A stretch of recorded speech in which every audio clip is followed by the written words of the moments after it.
See something so beautiful. The only thing to compare to her is music. Beautiful, got me thinking what I gotta do something like, oh my goodness. Never see. Faafetaitele lava i so tatou mo le taliaina o le tautua le tatou Samoa TV talasi ma le tatou Samoa vea talaave ia so taitasi manuia tele o fai valofilima ae maiso lau tapuaʻiga Samoa.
Now she's so beautiful, got me thinking what I gotta do something like, oh Ina nisi na tala whawhianga sui whaloi pēne whafonga mai ai nā whubotala tueli tātou tāo o le tāo o tawa whiawhi malo pei nei taimi o le whiawhi ia le utura e mai luas whawala minutu tāi le tula wha e le aso nei le aso iwa nei au kuso te sanga lua a whisuleiva i le aso wharai le nei a mātou nei Samoa i nei whalau niu no whanga tama au lei i matei nau nei i le pua e ti silo mai pua kau ke i vai ma o e wari ke i au kamana li a mana ngai ke i we like getting for the pot I Yeah.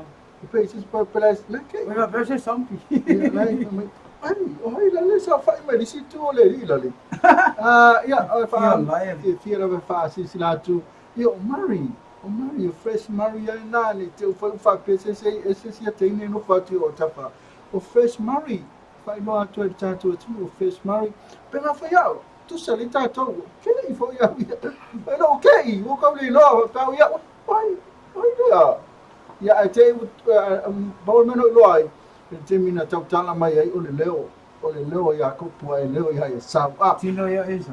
tino ya sa ya ole ne te mi ya fi fa tele fa cha tu ma no la so fu ai nei tu la ole fi ma no Mari ya tu la no ye wo o leo ke so ke ya so E budi ma wele ke al fingere mo wa pe pe lo ki.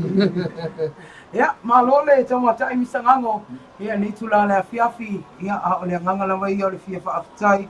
ia man fa malo si tato atinu e mise na ia tato pa anga masani ia le fa i wina ngal wenga o le neas faraile le aso fa i o tiu tem faiva mo le to tele tato ia malo lava le fola malo le tawa tai atalo fa to ni tu la la fiafi ia e fa poponga lava ne o tato proclame tawa fiafi malpe malo lava Mahalo ba ia ni aso ia alsulanga afenati tau ma fa pula alsulanga i tau ia stay ona o tole o mai tai fresh mari tau ia le soa ia te kele no ka waku ai ka wa pea na ia so sulu mane la i nei Samoa ia masalo o tulanga la bana ia tau i vai na umana vo Samoa ia le tele fa tai no ia pia i le so es forile o kose na ia le tau ele vela ele malulu ia ai mafanfana esa o malu le lawa tau fa lo ina singa vela le la fia mo ia le malu sa vidi ai e man ia yo tau o le sole e mo ia ai le to yenti mo mafa pe ona ia to lu ana i wanga vele le tau fa su le vi ele lo fumulanga le o le tua le wa fai wina tutem fai va nei vai aso lo ma tango fie ia le tau pe o to Last Friday nei ia toi Paula va ni toi au nei matai au ia so ia make mi pola mele ia mar toi au nei matai au wa so ia le tua tu e oi o la me to na lupe pa mo aso o la me le to na so na lo fata ma ai fa ia ko le va pero ma fo fa so e ala nga va velo mo fo le ho ona sko i kero vai o pisi tai tau lo ma se pisi kalo fa i tala sa o la vale matano le ai ma se pisi o tele lo to no faltu pe ia ai pan na fido wa lo fata ta mo va ai to no le western i ga lo western ai ku o tole kai lo ele so ba tele se le so ma sa lo ta ya o le mo to pisi o last minute lo mo tu le me ko o me o last minute ya alis mai pe tu last minute ai Paulo vol me ia fight fa me fo le tu spa ia o tangata na sile ngati lo me le ai le faia le anga sala ai it's a sin a faila a faila le te lo te tau an fa tau si me alo fa te ma fa tau nei lo a faila na te lo e tau na fai e mo tu te le lo to ma pe to te le lo e lo po e te le lo ma le tara no si mo le filinga mo le to yo di se sa to ele fa pe o te ma o e fo na wa te wan fa pe so te ma me alo fa nga mai so wa ka li e alo fa ia nga mga kua mai ia ulo ngaso wa le mali o ia mo to le mali o tom titi ia ai tatono e le simi ala tupu na tulanga ola tato ola manu o tato a paulo mana se tu tato tafa ele o ia lo puatam fanga e kele o poko inga ele o ia lo puatam fanga ia ai tu tato o tafa ia awase me alufa mo tama ia a misi al tama le so le tala atu le sa fa ia tu tala atu terminei to se sia ele fa pe foi ia fa tu lo não to se sia alufa mai ia le mai o tala ula maro ia ma to ia le ba ia tu ia o le malanga se o tama fo i sila ia o la stu langa o to la i o le tama e foi ma uia o le astu langa le ai oe i wa le wa pusia samo mo le wa misia e su tama o le astu langa le fa fiona fai do so sa tama ma le wa le su tama ni te mo le malanga e on ma to ai nga to ai ma ne fa sidi mo te lo tele o ai ngole fa pena e to fa fangu mai fa no lo nga i tama o mo sia mo tanga le bling le oti e o tama o lo malanga tu no mo pe shu tama ya on ma to ai nga it's just any other Sunday e mo ia o le e whaia i o tāpena ngai o mea tau mawha i ese vai ai o sāma. Pe ta i o languna i o. Ona o lai ai nai o uncles fo i o lai so i fua man. Ia paula leo tangata o lela ade i elwa ai e whaini ula mani nai mea lofa mle sautama.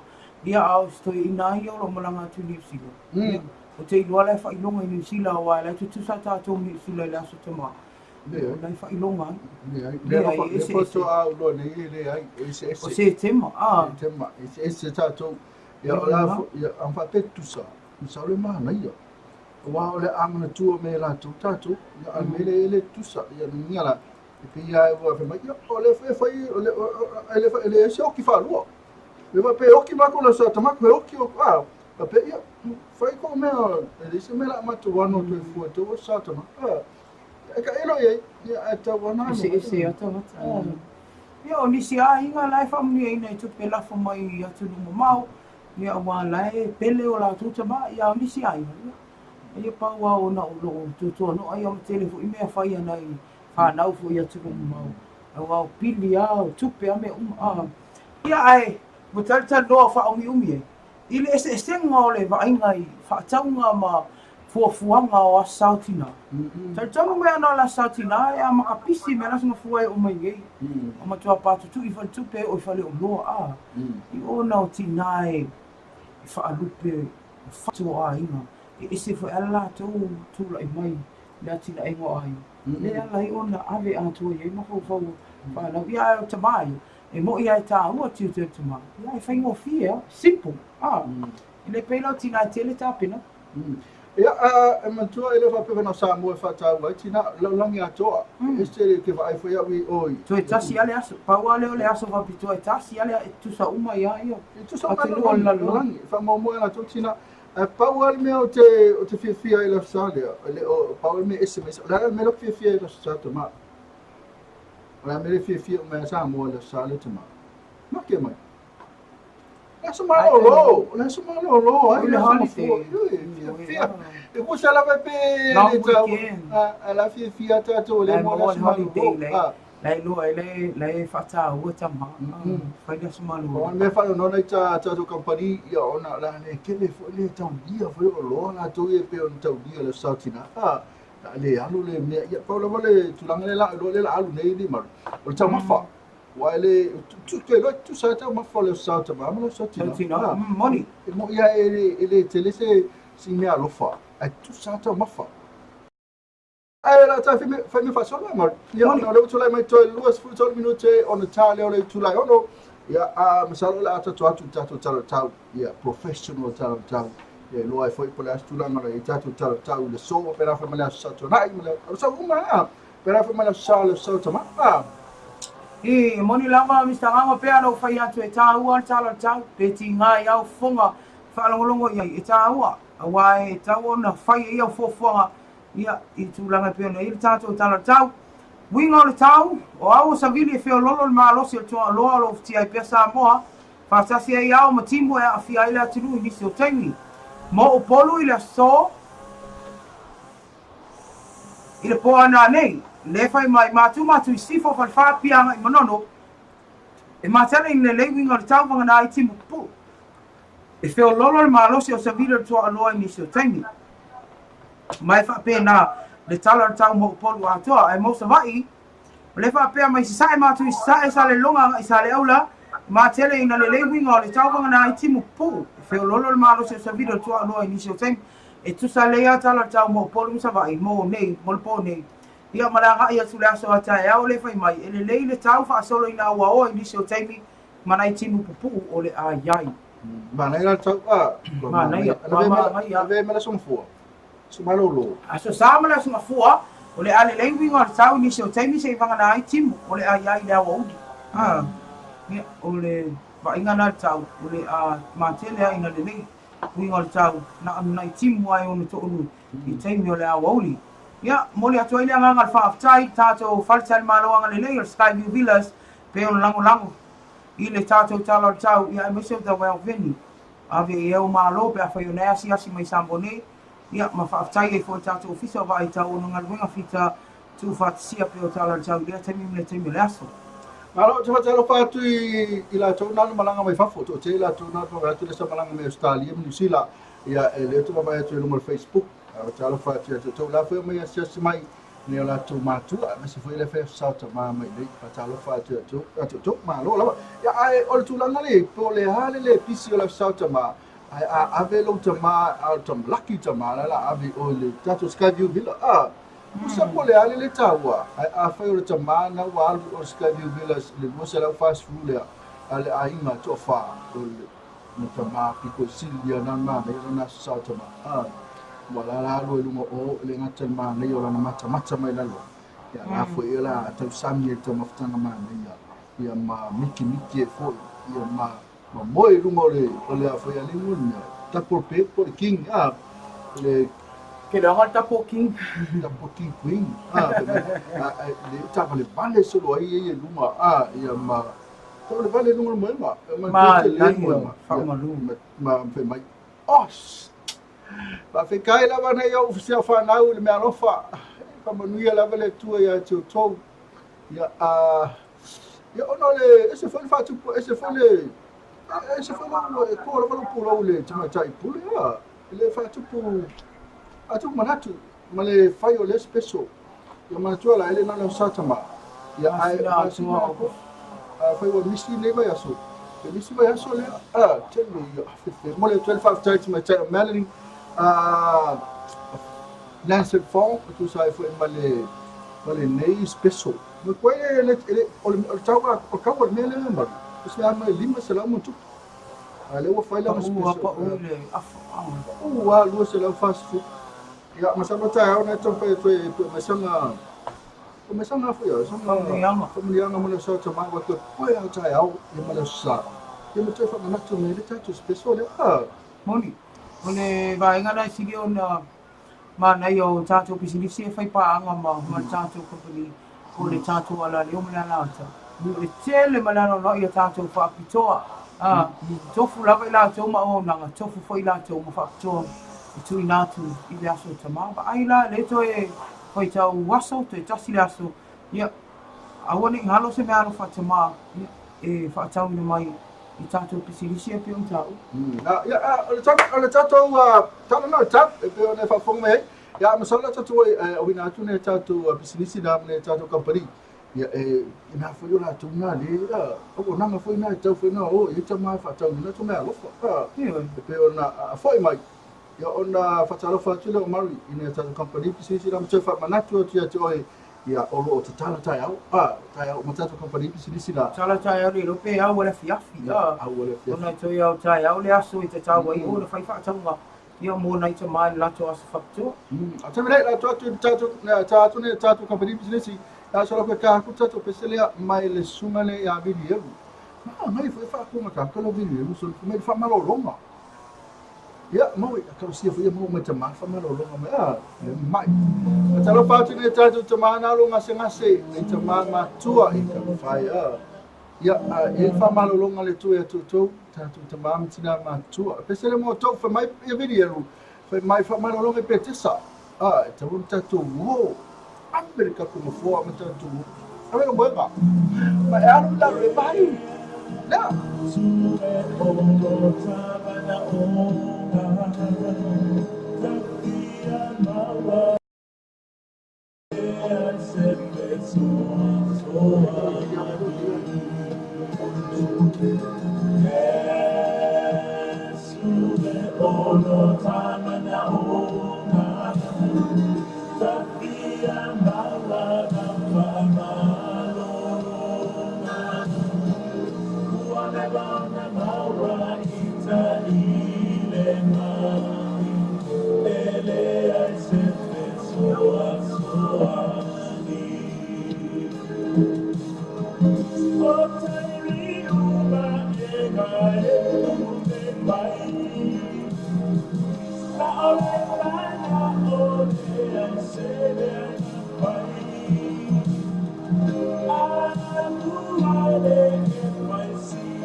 So from Mariana so ne avili elu man pese na fe mai ia o fa malo longa i man tu e foi na ia tatu tama ma tu ia so se tasi o sesta mala malo ngase ngase ia po se fo ngase ngase i tatu pese na i na o Yesu lava e mo mai fa malo longa talo i man fa tu tua mo e tatu fa malo tama dai ia lela tu fa malo do foi lunga tatu YouTube channel io na tu fa le tonu atu ia ai fa ftai na mo mai lava ia te mo me lava le audio no le audio lava ia mo lava na mau tatu wata ia e mo mai lava le wing of the proclame ala le tata saloma fa atu ia pito sini na ta wa te mai mali ia atu atu mata ma ia ta fresh o le sini me va ngai po ise te ni mata ta fa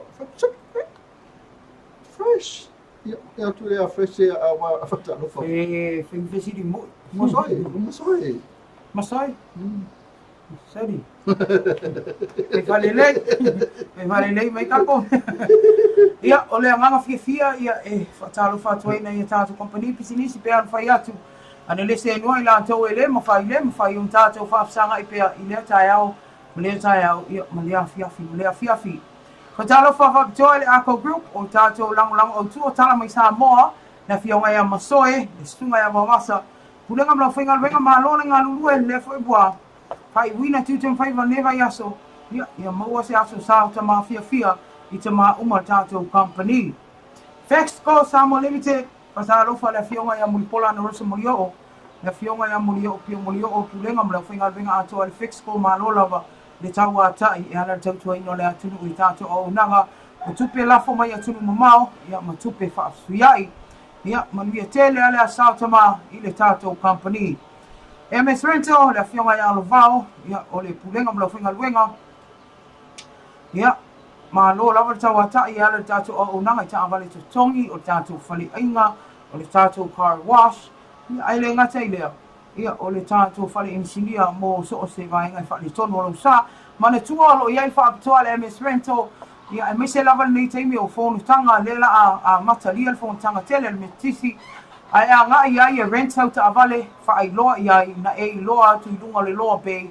ia e mo fai no to ise amani se lauta la mai le tawa fai o aso le avina i lauta vale awane emisia le fa pito ta we pe on fai le MS Rental manu ia tele le aso tama i lau fionga lo wao ia me se o tama umar tato company o le MS Rental ka fela trano fa to ia Lucia i longa mo se mapsanga ni tula ia le fatino ino pai makeke ia wa lava oka nai tangata mo ala to tama i le nei aso tama ia malo ale tawa ta i malo le fa malo si ia e ala i ia te oi le fale tua e mese pulenga mo le finga luenga ia le tau tua ino le atunu e ala i fonga tau mafa mana tua a fai o naile o ka ina lau keke ma lau pai ia o le taimi muli nei o tae au ia e piki ai wha amata i tele o oka ia wala wapai mkeke na ni misia ia se keke po se pai e tau mafa i tama i le lato asfa toa mami o tele ale aso tama e lau fionga tuana i mese o tama umar tato company le Wilex Samo Limited ia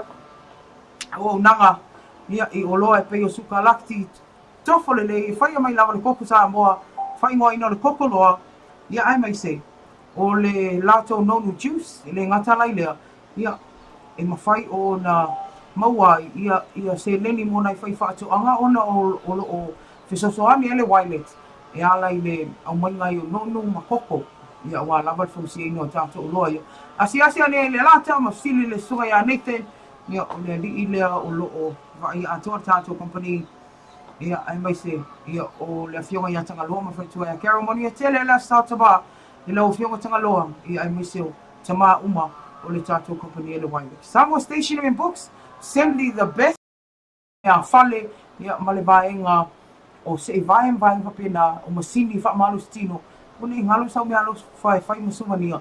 Ia o lo tuina mai le sap I se tau pa ulava ia sosi o loa e te fina ngalo e whaatau hina whai mea alofa I mo tama.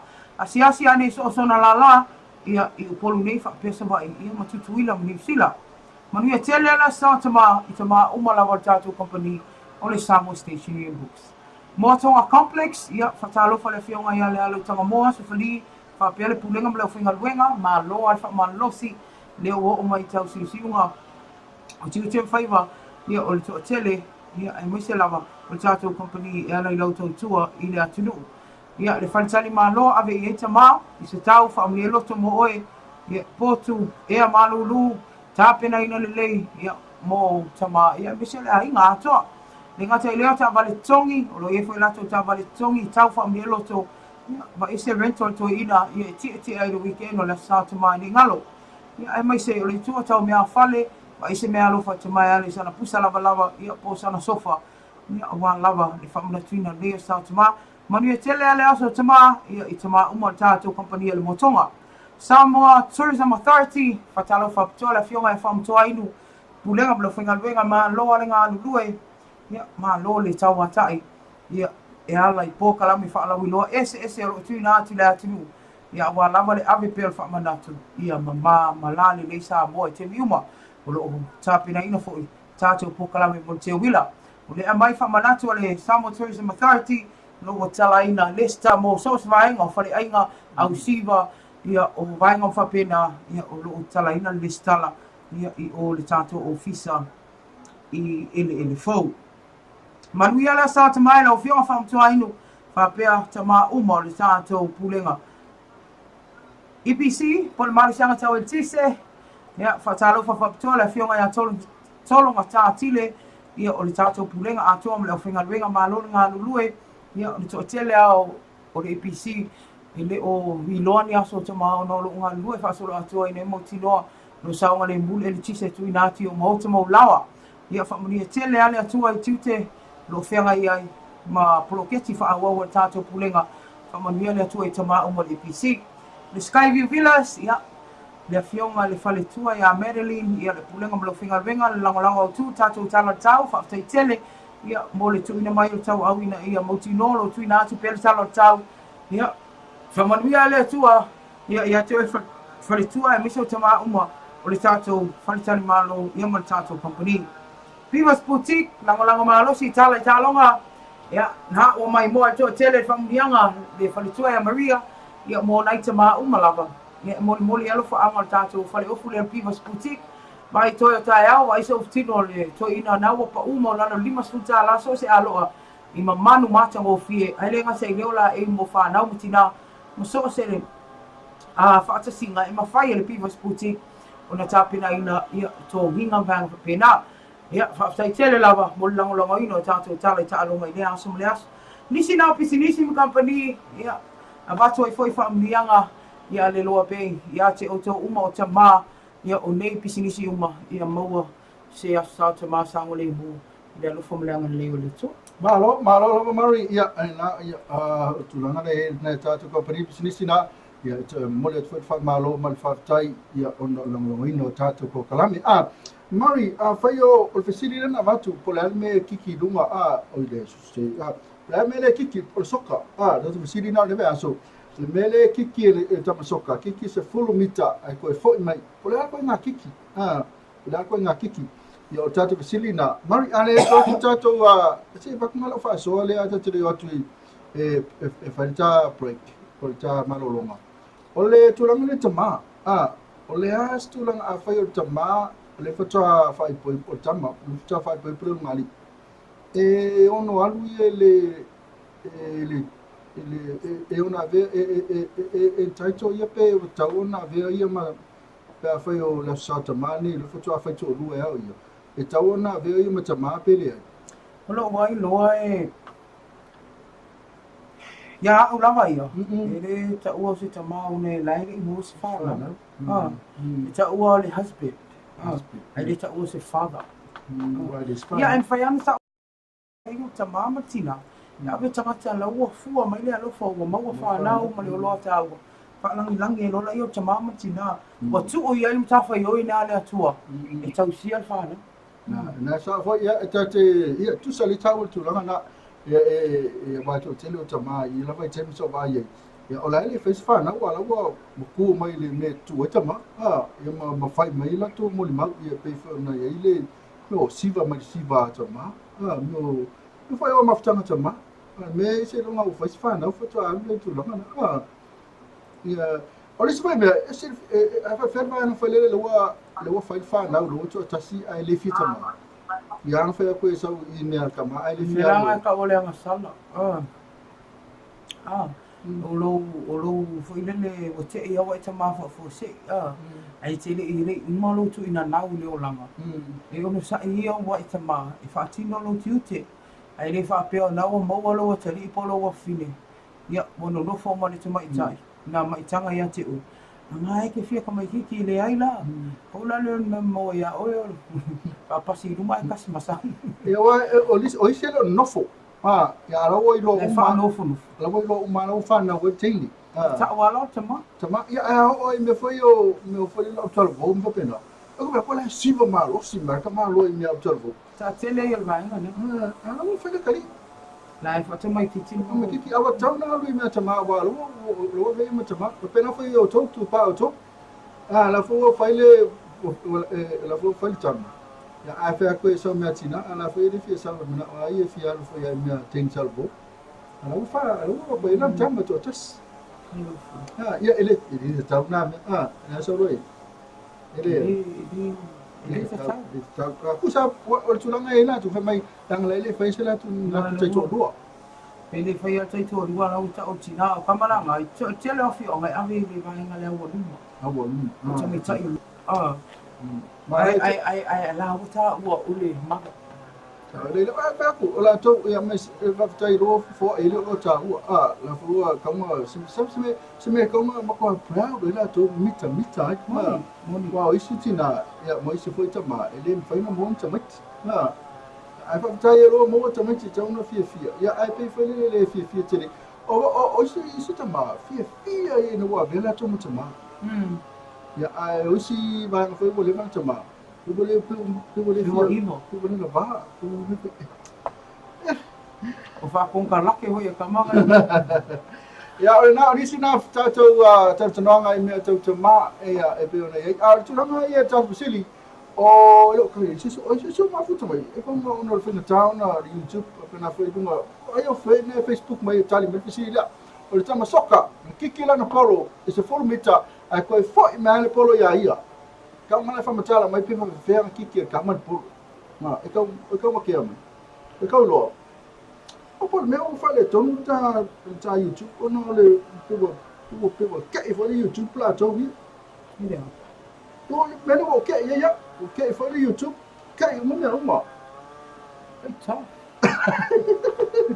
okay ya oi ya terminate la mato ma tasma pese fo mai ya le usa ni en ta fa no ni ai ma ta wa tu o le aso ni o le aso pisi di umma ai no mai ko pisi se fi kala mo ni te no ta fai afeta tene le ba le ba au ta to pisi di ko fe ya vedi pisi ni o fe o ye te mai ta iba e fe fo le ole fanga au mo ko man tu au over to samini ya la fa ni mo stick bomb Pom. vai ka e ni a viria tu ala ka fa la pisi sama ta company Ai kasi ka. Akali mai no la ka Patal mai lunga lenga lo molo ndo.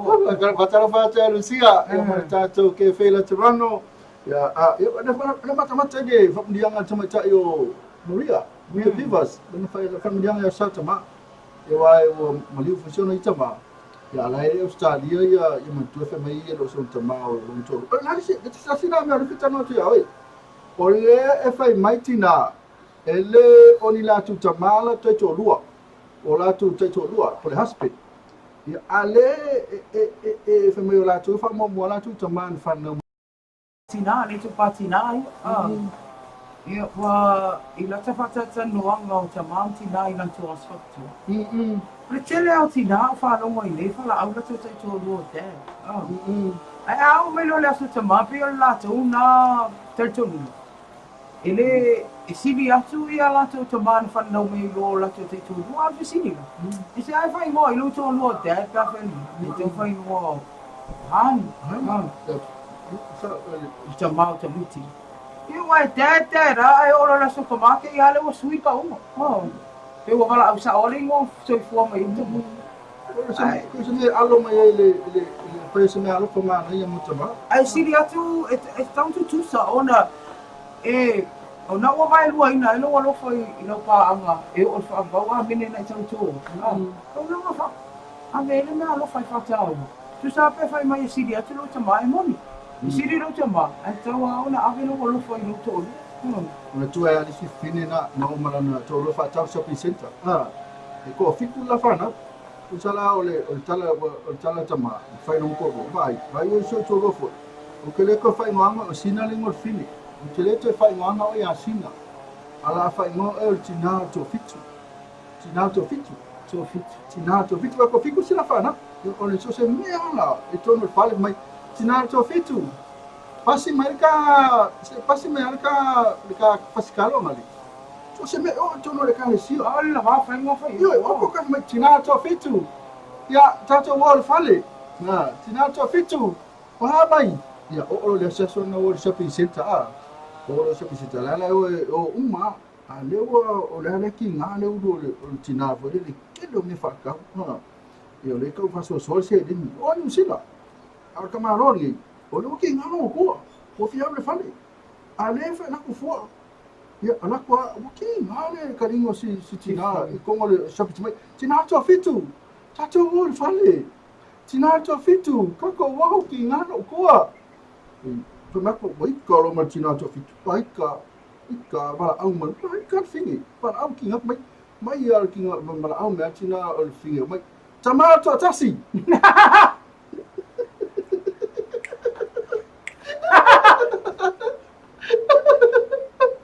Why can't we? I'm not touching. I don't want to follow it. You got no ga. Alko kasi siya ka bia.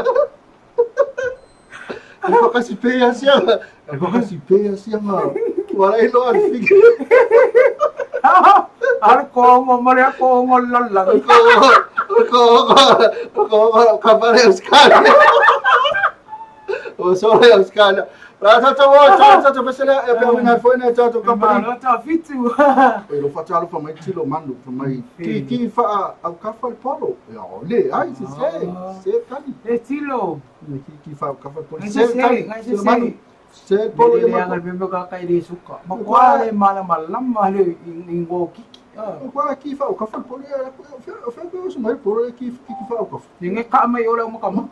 Ne ko foi mai le ai di lo mano le ko foi mai polo tomato tasi le ai se selo tali tomato tasi ora tato break I want to go to news le la funga nga to my tail fresh Murray news mai mesa tu punia so temne kwa ku tato all tato wina man tato business company la tato pesele ka ko pe sunga le video very finger ko malo video by my sailing on the sea of his love woohoo Maria foi lá só tomar de sunga Tilomano, mas não foi mais sunga abrir ele lá pesse mais.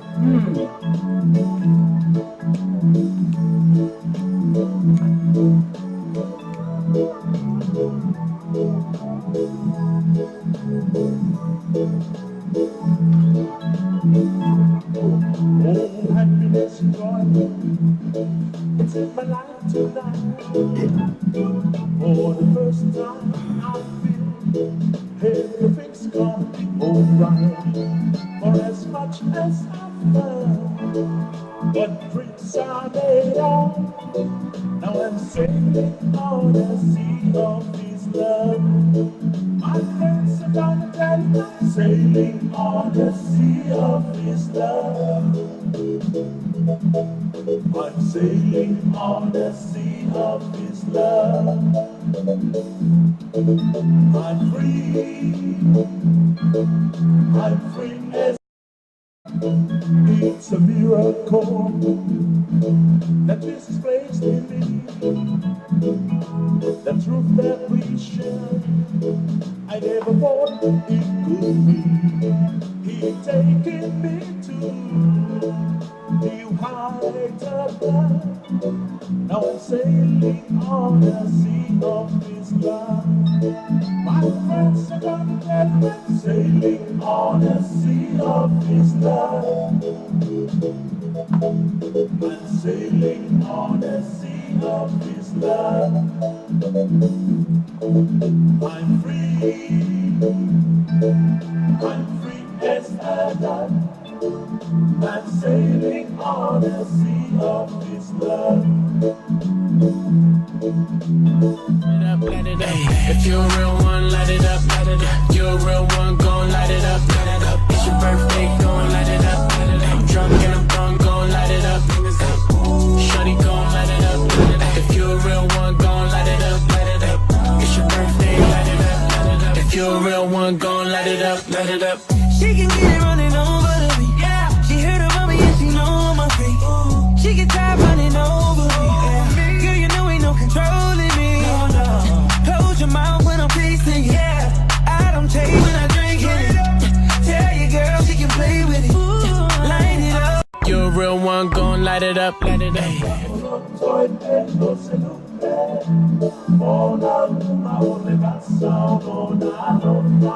My friends are gonna tell me sailing on the sea of His love. I'm sailing on the sea of His love.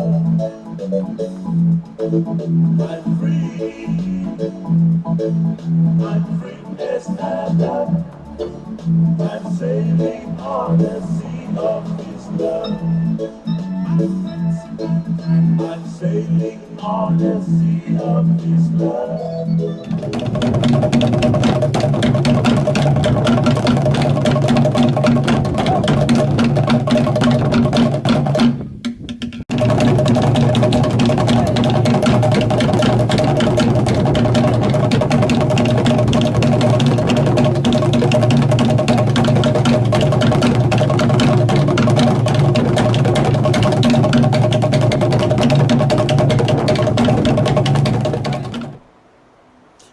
Ke lava e tai whatalo whatu nei tu lao le afiafi, I le tātou po kalame nei o tau afiafi ma le loa bei. Ai usi mea whaafonga, sa poponga nei o tātou tala mai Samoa. E peo lango I ai le kampani anga lele I le Ahobru. E tamu atu e tātou tala, o se tasi nei o wa inga lea lawalo o tau ave sea, ma le mawhau o se tina. Maona teila ai te tō tolu. Le ana lātou mawaina le tino se alu toto o ta whea le ngātai whale o le afi anga o lauli. I le awa uli o le aso lulu o le vai asu nei. Na whaalia suli ata ulu moto I whaapea o se wainga nanga tete ai o na sa whaapea ia. E pepelo na ione te tamala iti, na o lātou mua I waia le tino le nei pepe tama. O tawhi ta whea I lo lātou ngātai whale. Whaalia le neti nai whaapea e maua le tino si nei alu o le tōtou a mata o na whewhete se tulo, ma o le afolo na ulo e uno oa uma, ma ua amata, ona manongi si o na tino. Na whaapea I lātou o se pepe mea ta alo I no whai atu o le te tama peitai, na alu I ainga ai iai, ele ai, o le pepe mo I lava, mana matua whaate ia I lava o ia. Sa ta awa whaapea e to tolu na I ona te I e tai fitu tau sanga na ewa I tai ni mata whanga. Ma o lātou vai ai lo se mea o ta whea I le sami e fōringa o se pepe mea ta alo. Le ana whaamatala ina I nei ali I talavou, whaapea lātou o se miti, mana au mai e ngalu I uta, I lalo o niu I leoneone, le tino le nei alo alu toto, mana matua I whewhea I lava, I no o lātou vai ai, mai loa, o le tino se pepe o maliu. Na mawe ona tau e nei ta maiti lo lātou anti lea, na tā ua I lunga, ma ave ai loa utility no le pepe mo suesuenga, ma wala au ina I loa leo leo. O ina le ana o atu mai tu atele le afia, anga ina I o lātou moli mawina le nei vainga, wha mo moi loto, mama tau tia. O lo ele whale maliu o le maotanga se ngase mo to o tual tino maliu si nei alu alu toto, le ana tā ua leo leo, se pepe tama I ono maasina le matua, ma au lo o whai ape I ai suesuenga, e sa I lia le tinao le nei pepe, ma a maua, e mo lia I morianga, o le whasi o tangata wha moi moina. Wa whaleanga ina nei el whaamisino o mawalunga, I le tangi e pe ono whaaulo e le sa avea mo mua mwhai a unga upo le manu sa moa ta I toa sfululima, ia fui maono titi mai ata fua. O le nei tangi a fui maono, lo sua ina uni la kapia sa moa I totongi atu le fitu sfuluafe ta la Amerika, o na olona ta le tonunga, wa whaamutana na kona karate I ase te mo le tausanga o tea, Ai o lana kon karate I le taimi na sai ni ai, e whatua wha mai a ia November o tausanga nei. O le nei whai unga na whai le awhionga te mai tai wha amsino I ata whai maa lole lani tuala Warren, I le amatanga le vai asu nei. Wa wha alia e wha apea ina wa wha amuta le kon karate a fui mone I la kapia Samoa le tausanga o tea. Na totongi atu ia te ia lon totongi whaiu, e 5 awhetala Amerika. Ui na wha alia le awhionga I ata whai maa lolo na le fia tele a wala na wha atino e le la kapia Samoa. Le whai unga na whai le kon karate a fui mono peitai. E tu atu lava I tua e whai e le awa whata ma le wha Samoa. Se I unga le leimo le nei mata upu. Na sau nota whai maa loina na whai unga le nei mata upu. O lo iai na wha Samoa e whaonga ina ina I tau fo I ai wha whita uli wha pe nei. Ai mai se lava. O le wha amuta wha fua se e kon karate a fui mono. Le au o tele fo I sauna sao I le atina ina. O le tālunga la kapito tonu o Samoa. O le mata upule nei e pe o sila fia I le au wha fonga na tula I mai e se fete ina inga le wha la popitonga o la kapia le lalolangi. Po le IRB, ma le uni la kapia Samoa.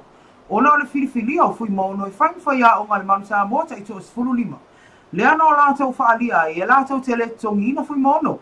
O na o aia inga I le o mawhai ano whaamalia ina. I le avea mawhai a onga. Pei tai na whaonga ina lava le la kapia Samoa o na o anga waa mato mai o ia fui mono. E mawhai ona ia suia I se tūlanga le manu Samoa. I se isi tūlanga mawa e. O lo o atu fesili nisi o tangata e mai se lava I nisi o tangata whenga luenga le malo. O lo o I loa ama sila fia le leitu la fono. E whaati no aisu e su enga I so o tangata whenga luenga le malo. Pe atu a ia I so o se tu a inga soli ngā tu la fono. E tu sa le whalawe lawe tau taavali. Leolo o tua ia na mafua mai se ni I leo leo. E su wafa ia Corporal Junior Aferetti. O le ne whalawe lawe tau taavali tu lai mai pe senga I le aso lulu. Leolo o tua ia I Junior I nona osto e se I leina tosi leo ngā tutonu. Ina ua sao tele le taavali. A leo na ia whaafoina. Ma tai ai le taavali sina nai lunga o ia leina I lea taimi. O le nei whalawe lawe tau taavale na whaadia na matua I whaaleanga ina I lava taavale le nitina. Whaapea mawaenga o taavale leo na whaafoina I Junior. I lea wauli. Pei taia o mai le temi nei, ele o whaamalolo ina le tū mau pe suspend. Le nei ali u leo e pei o wala e masani ai. E te tau ona whaia mo so tangata whainga luenga le malo e tua ia. Ua ia solia, so sula whano, ai whaia ia I suenga. E le ima whaia na mau mai whaamtalanga mai le ofisa leo le mafua anga le mawhai. Ona whaamalolo ina le tū mau o Junior. Ai whaatau taia suenga e pei ona whaia. I le tele o isi leo. Pe atu lai mai whaalawe lawe whaapede. Po so tangata whainga luenga lava. I to tono le malo. O se au ilinga na o tātou tala mai Samoa I le nei tū la le a fiafi. Ia e pei o na tau mawhai e tui nātu. A wā lava lau whaafunga anga. Ia malango malosi ai. Le tātou company al Agro Group. Toi mamoli e leanga ngal whaatai. Ia le a fionga. Ia masoi e mesa le tātou company. O na tu mai per tau au e lango ai e tātou tala mai Samoa I le aso ma le aso. A la tātou toa eo sina whawhiwhianga po te liu mai, whai unga tātou po kalami ma le loa bei. Le taua fiafi ma le loa bei.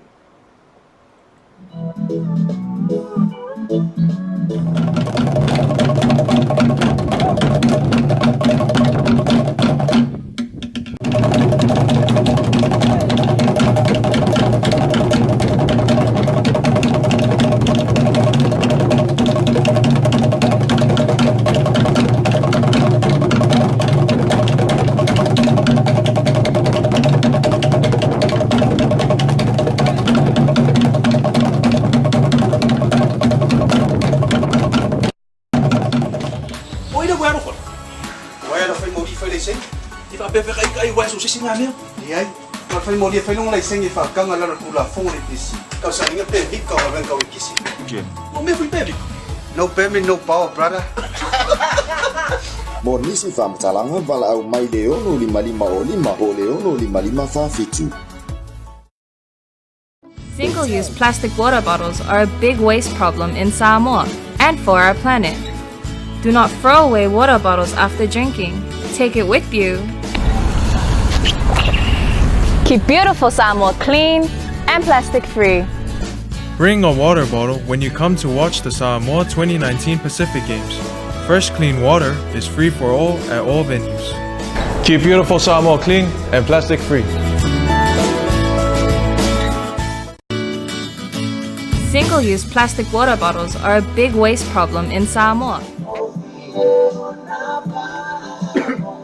Nā risina o tātou company, risina pe ona whawhonga mai ai, ana sa vai atoi whai ia le tātou niusina pe ona whonga nātou te mai tai o Marieta i la lio, ia wa fo longo pui ri o tātou o tunu me o tupu ni Samoa. No lewa, ia o mena o tupu ni vai aso e pi ona ia ia si pepe na Samoa ina i lauli. Ia nai lo mau le tala po se pepe lauli, ia po se pepe fo ina se sinu ta fea atu i o. Ole ase tulanga ia, mai mau lo tawa, masalo yo se mai mau. O se tulanga ele pepe le ele fa pe se pepe fa ta fa na mai. Pe se me le ono masina. Ono masina. Ia mantua ona man manunga lava I sula fono fa tinonga ngaluinga. Fa tu sala wale mo fa yon tu ina tu atol pepe.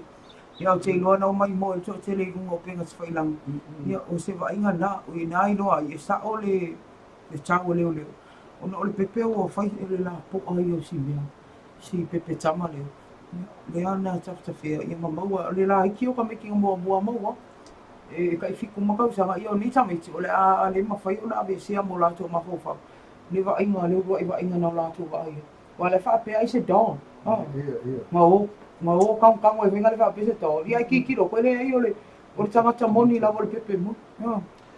Ia e kausia ia ai maua tanga ia le petina. Ko ia po ia martina to sia ai mau tina ia a fai fo ia o silfia sia le alu fa so tai leo e o ke ngofo manga sala wa siria ke si me tupu ia o I lo le alu ai manga sala wa fa mai le upu e so la le ami o le anga ai tuli lo ina I popo ngam pinta e o le stato news na fa mo te o na ua dismiss le keisa le fiona ia fimono le sa culture tata mo sa mo le na ese ia ole prim saru ke o kele a fe o tele o le ungana tauna ia o tele o ke e foi le pe o se le uma o te lo le ungana tauna ia na se vai se fe mai ia vai pe ona fai atu e sa o le fai uma atu fai malo ma le na sa no se fai malo e ui ai lo na itse tele le una kapi ona ana le anga le amai le fainga le amatanga ele se vesi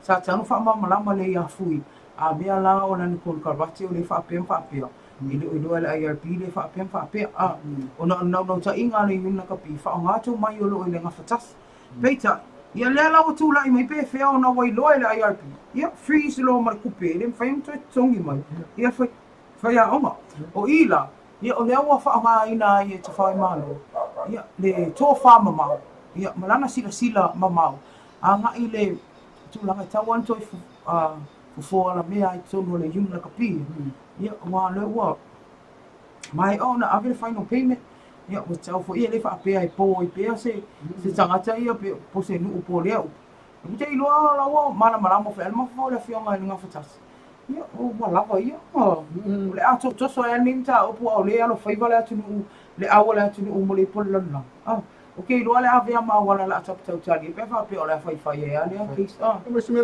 na sa fa ma mai la vai la film pale mia ian fono ma tu stala ia wa o ia pata no mai fa te fono le pi fa ma le mai o ke fo la ia le ma le film ile naftas ana o tu ya lo te fai la no ia fai la su ia ai ono ia me ka pe fiestu penal sa mai ma fo na me lo ia la ton ia lo ia sa mai na ni sila na sa tu mo ia na ia me lo ia le como fi ia na ia masaro la fe inga ia ko lusi lan se leni ia e pe ona ni e fa uma famsi fa la fi uma famsi no e fa sofa famsi it's a fai ma lo lani so la wa o ia na te mai tai famsi no la na lo famsi no tato ia o le si tato news na mari do wa fu ngalo tato tato news na pe na ona tongo na sa o ma tongo mai o le news na o pongo fi mo ale fai unga le news o le ile o popo junior afterwards como junior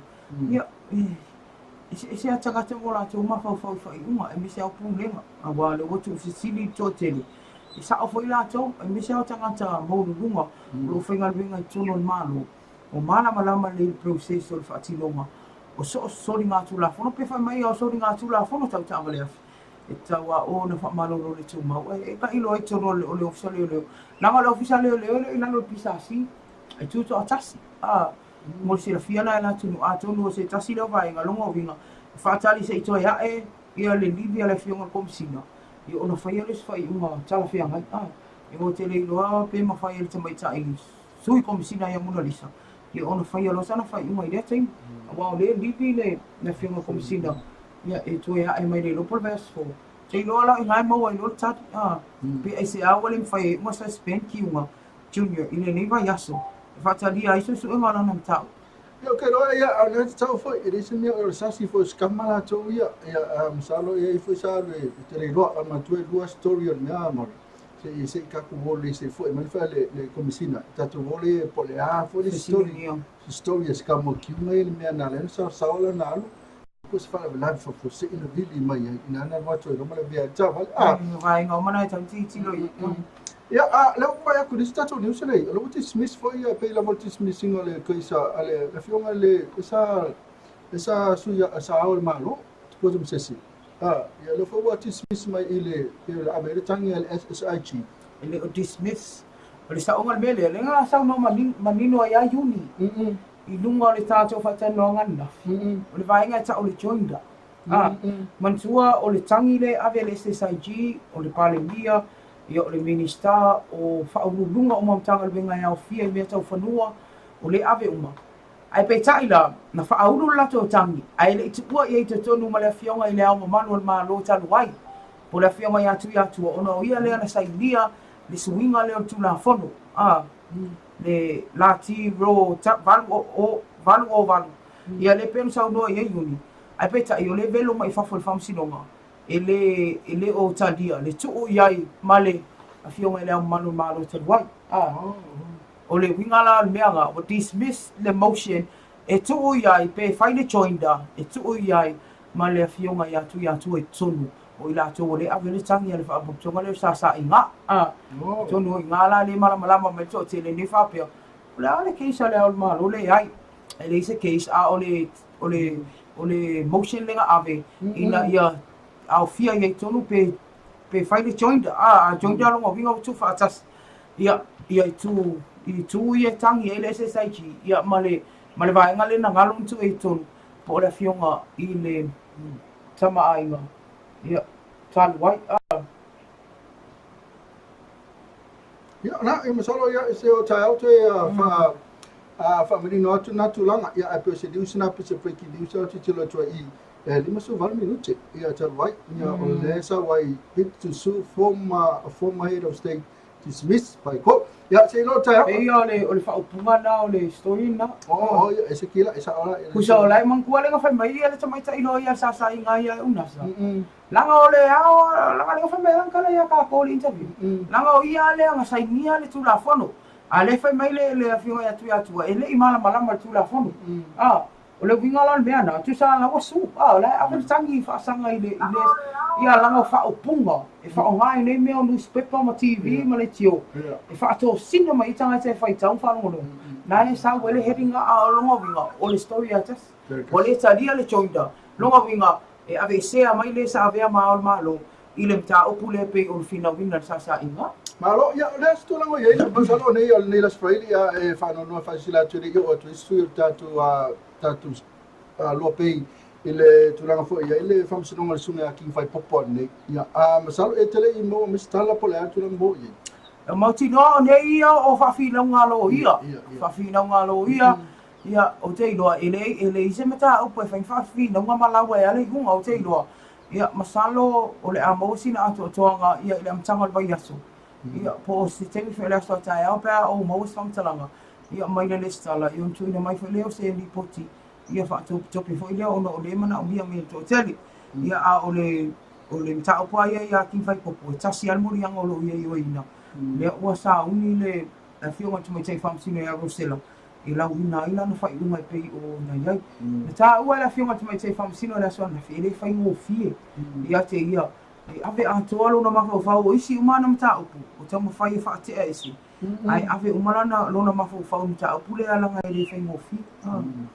o le e lo te ai ia ta i o le atu e ai mese foi ia se mta mo le mo ia mai se fai i se ta i se malo e a mese la cosa mo ya o tulanga na ya le masalo la ya por vas fo ya masalo foi la tolo to foi ma wa ku ai foi le vas fo no se tai mo le ni la wata sangole ala wali unga mo wali unga ya ai pe ona ya ile tato from sinonga sunga king fai popo ya e mani ya foi pa ames fa salanga foi le talfia ngai ina ya tum fai foi le awani to tupule me wa pes fe aule va ku ya tato uma se le de ya ka alo ina le ka alo fu mai lo de dimiki ile fa pe o e boye no ya tau dunga pens fai lang mese lava social media una e ta fili sau doala e fai la fonga de ma fa fa se tu o ye tu la fonga de mata ina e va fa pia pe la ona to si la fia yo le alo fa te dia e penta o pulea ia tin fai popoi o lo fi na me foi tin fai popoi lo na ia tau ia lo fi na o fo ile tu o malo i de tu la fonga ya ana tatu pakala mena e matola sani o tama o le tatu pakala muli fele ne ve aso ya fa pe atwai ya amuia te la sa tama uma la se tatu o tunu i ko fela mena te mafuta mai ya e wila vai o tu sa tatu o tama yo no mato ni sa mo mato sa tama ni ya au tonu sila Australia Amerika wa es uma ya fa manuia te pela sa tama ya misela vana tama ma tutua tu asini sina o le tatu o tunu na tama fo ya au na le tua pena foi ia ila tu tama umana ngase ia fa manuia atu le sa tama ia ole yo se tala na me tau mari fa lava tu mo to ia manuia te fa manuia fele sa tama tatu pulenga uma tatu company ia o pasalawina no tatu ala leo pe foi ia pulenga mtanga wenga ele pule tatu EPC ia tatu tanga wenga o tangata tafao i fa pena foi te company umbala wan pisinisi o fasal wine ni tatu wala leo o chama nei ya manuia tele nei afiafi tatu fela ila so fo e pa po lo fole tu aulia tu no so fo ma se o vai o chama nei ila tatu tu mata e masalo ia na o mafuta mai sio ni tamani sila ya salo fo ila sila mai fo ia lela batu ia komunianga o la sa tama se wa fine pe fo ia vai ia ma yo wala tu malava tama mai sila fia o ya tai lava misa ngango ia ni tu la o le fa mai na pokalame ia tu ese ai lava le nei aso ia ono le o tu la tai lo tu os faktor ia famnianga faktor ia mo le fionga ia lo tu anu pili ia le tama ia lo tu anu pili ia le fe o vala ni vai tau ono ni se fofuanga mo ni sila fa manu tele le tua ia te o tama ia mo le ma ia se sa tama ia o ele ia e fai asa tamai ne ia fa manu le tua mo fo ina pe ale malo si o le tino ia fa sili ai o le to fa mau awa lava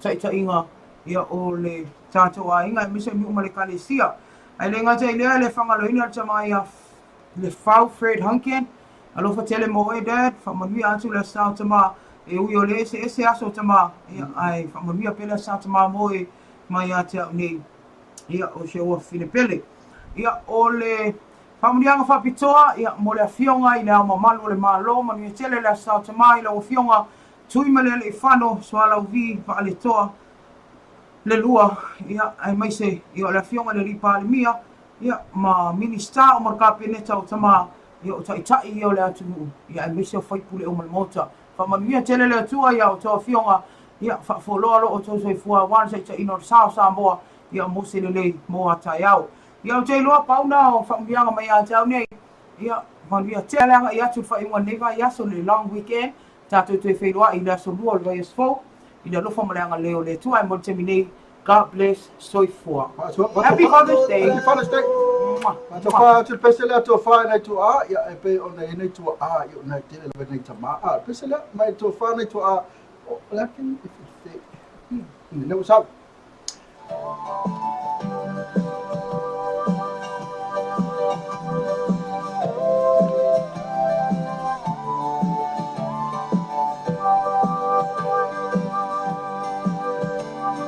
Amana tu ia sona mala te a Ele mawhai na ngano e ui ua lewa. Sa tau mawhai e matua so talu manaki.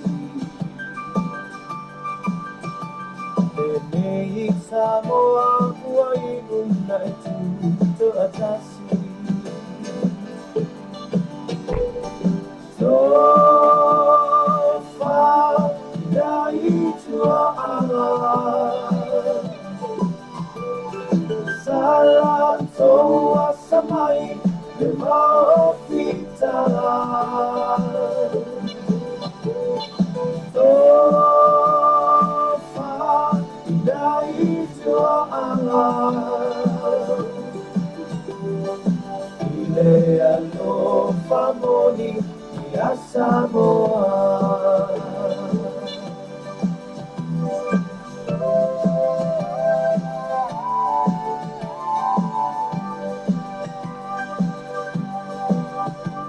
Ole upu ia sehu ole manu aja hai nganu. Walai nei Samoa o se manatu.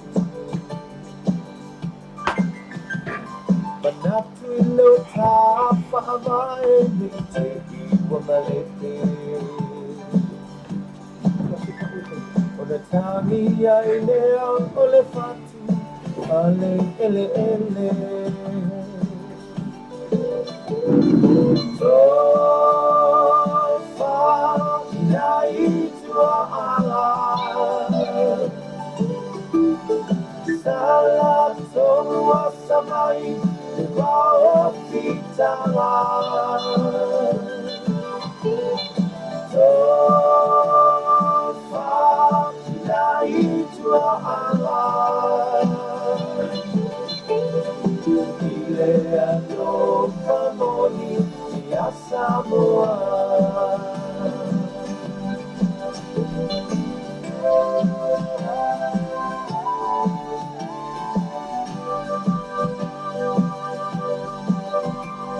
Wa e tau vivi ina maua so ai pasini. Pao ai le matangi you so e pailonga ti sa ini.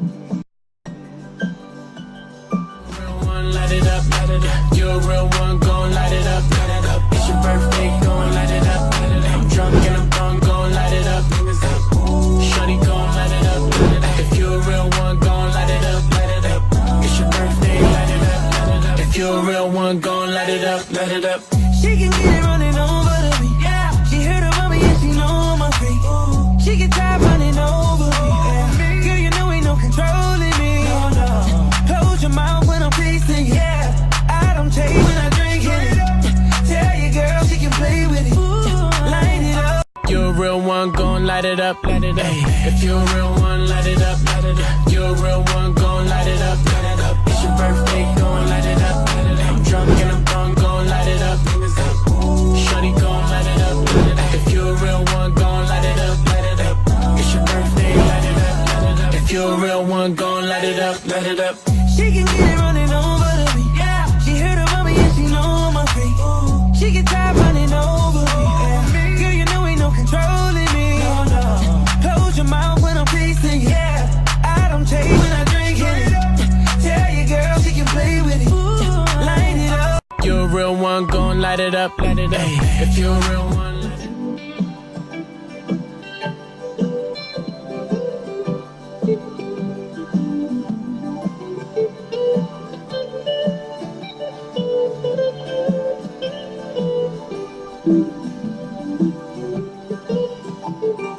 So far dai tua ala. Salam toa samai le mau pita. So far dai tua ala. Ile alo famoni ia Samoa. Leandro